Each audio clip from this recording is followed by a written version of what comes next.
Hello YouTube, it is a glorious winter Sunday. Look at it.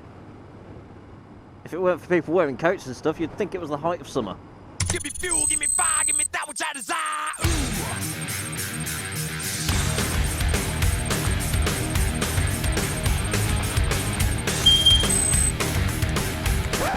So yeah, I thought I'd come out on the Scrambler with the weather being all good, and it's not too cold either. I have been on the Scrambler to work a couple of times in the last couple of weeks when the temperatures really dropped, and it is freezing without heated grips and just being naked anyway. It's just the naked bike, I mean, you know, not me. Yeah, without heated grips, things like that, and fairings, it does not make a difference. So yeah, the GPZ is certainly my winter preference. I would call it the Winter Soldier. There we go. So yeah, it's been 3 months since I got the Scrambler. So yeah, 3 months on, and we have done just over 2,500 miles on it. A fair chunk of that would have been my trip up to the Midlands for Lone Wolf Riders pizza ride out. That long trip up to the Midlands, comfort-wise, the Scrambler was fine. I was, you know, seated position, everything. I could have, you know, felt like I could have ridden all day. It was just at speed, the wind. Once you're sort of at 70 and at motorway speeds, that constant sort of pressure on your neck muscles was starting to really build up, and it was really uncomfortable in that sense. So I am thinking of getting a little fly screen, which should just help just that little bit, just to take the edge off when I'm doing longer trips. And what I'll probably do is I will only put it on when I have a long trip planned. I've been recommended Givy? I want to say Givy because it's spelled with a G, not a J. So yeah, there's the Givy fly screen, which is quite a large one, which would be quite practical, and it's also easily added and removed. But I do quite prefer the looks of the more streamlined, more classic-looking dart fly screens one that they do. It's a bit smaller and sort of just curved just over the clocks. So yeah, we'll see if that actually makes a difference or not, if I decide to go for that one. So that should suit me better on longer journeys, certainly in the summer anyway, because I don't plan on going on long journeys in the winter on this. So additions so far to the Scrambler, there's only 2, and they're only very cheap little additions to the Scrambler. One you've probably seen already, and that is the, you can't see it from this angle, but it's a sweatband for the brake reservoir. And that is just temporary, just until I can afford to get the black aluminium one.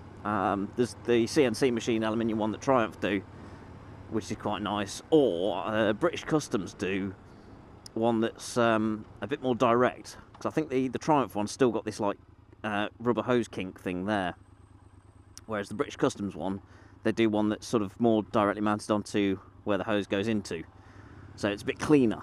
So I might go for one of them. It's only about £5 more than what the Triumph one costs, so that is that's on my list.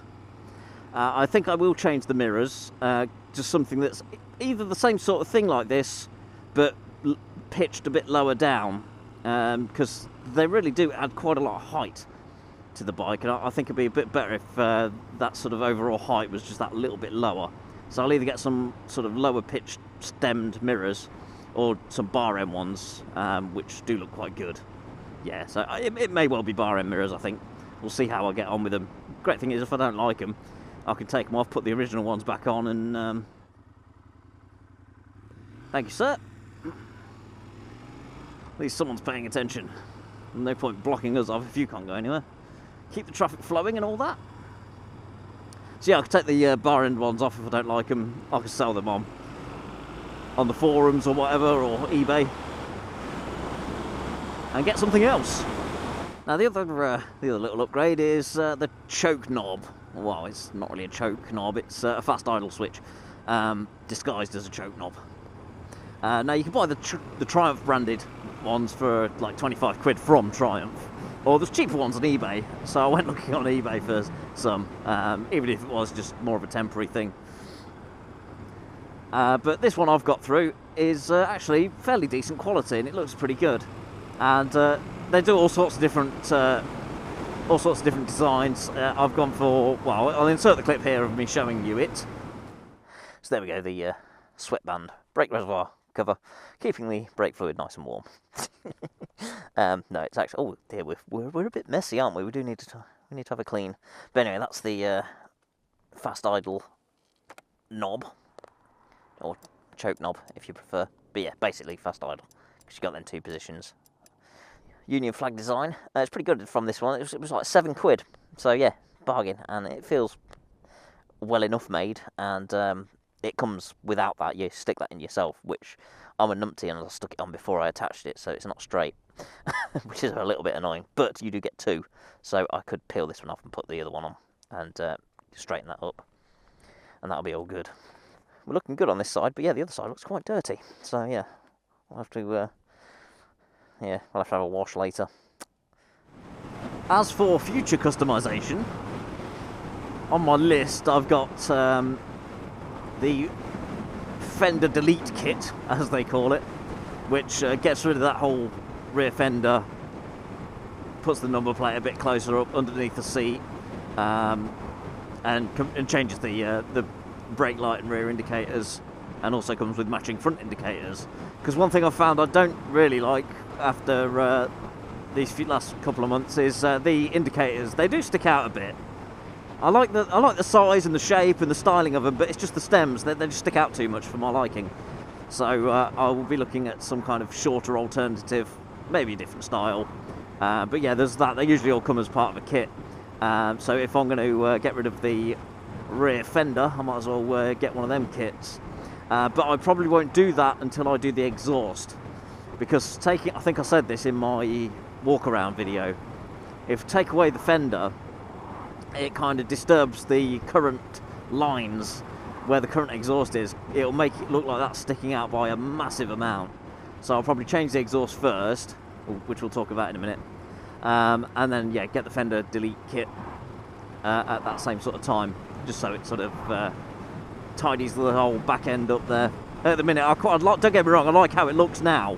I just want to change it, because I want to change the exhaust, and yeah, I think changing the rear fender at the same time as well will be a good thing to do. Speaking of the exhaust, then, I really want the Arrow. It is definitely the best sounding out there, but it's also the most expensive, of course. There are cheaper alternatives on the market, a lot cheaper. So, sort of early part of next year, I'll probably afford to get one. But I'm thinking I might hold off. I will stick it out as long as I can and save up and go for the Arrow. Hopefully, the Arrow will come down in price from Triumph now that they've launched the Street Scrambler. I'm hoping, because that doesn't have the Arrow on. They have the new Vance and Hines similar thing. I'm hoping by the time I'm ready to get the exhaust, the Arrow would have come down and I could afford it. And speaking to the dealer, they did say they'll look after me, so I can't expect to pay the full price, just a little bit less. That's probably something for middle of next year. Yeah, it takes me a lot longer to save up for things now, because now I'm having to pay for this. I have a lot less pocket money, so I have to save up for longer for things I like. So yeah, it's going to be quite a while before an exhaust is going to appear on this, I think, unless, I don't know, I'll win the lottery or something. What else would I like to do? Oh yes, I was looking at headlamp grille. The Triumph one's about 70 quid, 80 quid, which, yeah, looks pretty nice. The British Customs also do one as well for about the same sort of money. Both look like they are decent fits. Or I could get one off eBay for like 20 quid.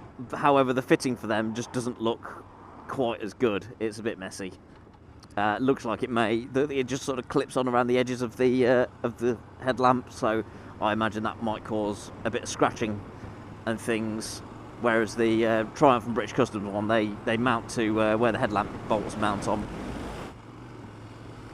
Also with the headlight, I'd like to see about getting like that yellowy coloured retro lighting from it. I'm not sure if it's a film that you put over the headlamp glass or whether it is a bulb. But there's a chap on Instagram and Twitter I follow called Crotch Rockets. You may be aware of him. He's got one of these, same colour, beautiful looking machine. What he's done to that, and yeah, he's got this that yellowy, greeny yellow. I don't know what the proper colour is, but yeah, it's a very retro kind of thing. I would quite like to have a go at that if it's easily doable and obviously road legal. That'll look quite well. Certainly at this time of year, that sort of colour on the headlamp in the autumn. So pretty. Yeah, like what he's done to his, he's got the front mudguard and it's mounted underneath where the headlamp and all that is, so it's a high level mudguard. It looks really good. That's something I might consider doing on this. So I think that's all the current upgrades listed. And I'm going to go down here and see what's down here because it looks interesting. Oh yeah, more yep, more back road laning. I'm not quite so keen on it today, it's all a bit wet down here.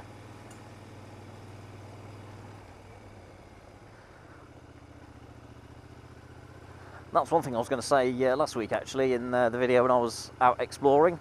Over like the little gravelly patches you get in the middle of these sort of roads, on the GPZ, and I suppose any bike with road tyres, normal road tyres, you sort of feel the wobble as the wheels sort of step out of line. On the Scrambler, I didn't really feel any of that. Obviously the little knobbly, well, the part knobbly tyres do make a difference there.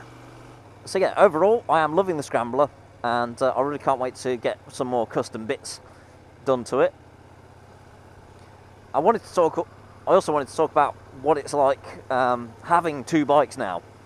It is amazing having the choice. Here we go, let's ride over some of this. Yeah, so that feels fine. Nice and confident. Unsuitable for motors. Yeah, that looks dodgy, I'm not even going to risk that.